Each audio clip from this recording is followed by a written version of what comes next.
American, British, and French Navy commanders were sailing in the Strait of Hormuz aboard an American warship this weekend in a sign of their unified approach to keep crucial waterway like this open. And that's after Iran seized 2 oil tankers. Here in the studio is Richard Goldberg, Senior Advisor at the Foundation for Defense of Democracies. Good evening, Richard. Good evening. How far will Western countries go to protect free shipping there? Well, they're going to have to go far because obviously the world depends on free shipping. The idea that the U.S. Navy and other allied navies will provide security to commercial maritime shipping is centuries old. The idea, certainly in the 20th century, made the United States Navy dominant for that purpose, to keep the international waterways safe and secure. And if the Iranians are going to start seizing ships, attacking ships, interfering with the flow of oil and other commercial products, then it will be the responsibility of the United States and its allies to protect that commercial shipping. No question about it, right? But still, the Iranians are like playing with fire. 2 ships already been seized. How far will they be able to go? Typically, the Iranians will go as far until they meet the might of the United States military. They always like to push, and it's not just in this domain, right? They push in the nuclear domain, they push in the missile domain, they push in the regional domain. This is one more domain where they are testing boundaries. They obviously are also seeing something else. We have reports the United States has seized vessels potentially carrying Iranian oil based on U.S. sanctions and U.S. court orders. This might be retaliation for that. But in the end, if they retaliate, there must be a response that is forceful from the United States. It's great to see these photos and this symbolic action of sailing through the straits and saying we're united with France and Britain in protecting commercial shipping, but that's more a show of resolve, not a show of force. The Iranians respond to force. Is the American presence in the Gulf bold enough, strong enough to deliver this kind of message?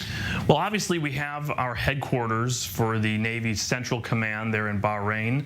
We have a lot of other assets in Saudi Arabia and the UAE, Horn of Africa, capable of deploying northward. So yes, we have a lot of resources there. The President, I think, is increasing our troop presence there, our naval presence there. We will need to work with our allies to get more naval vessels there as well. Because obviously, while we think about it, the Straits as being a narrow passageway, in the Gulf there is a lot of water to cover, and a commercial vessel could come under attack and signal distress without a U.S. naval ship that close to save them. So we will have to work that out. But the perception is that the United States has so quote-unquote left the Middle East, right? So how do you deter the Iranians in this kind of context?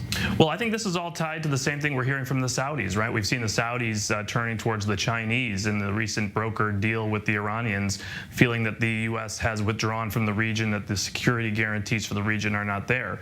And so as we are seeing the Biden administration re-engage with the Saudis, potentially brokering something that would include normalization with Israel, that's going to include security guarantees for the region.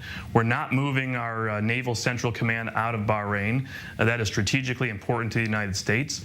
And as we see the Chinese and the Russians increasing their interest in this important waterway, I think that's getting the attention that it needs in Washington to say, whoa, we can't just be focused on Asia, because Asia is coming into the Middle East. Right.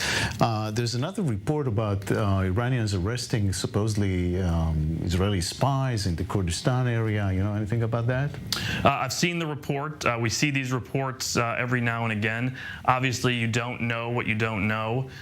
We know that there is reportedly some ties between the Kurds and Israel in the clandestine lanes, but we also know that the Iranians regularly use ties to Zionists, ties to Mossad as false accusations just to accuse people and pick them up and potentially put them to death for opposing the regime. So we won't know this. The people know. The people who run agents and assets know whether or not this is true or not.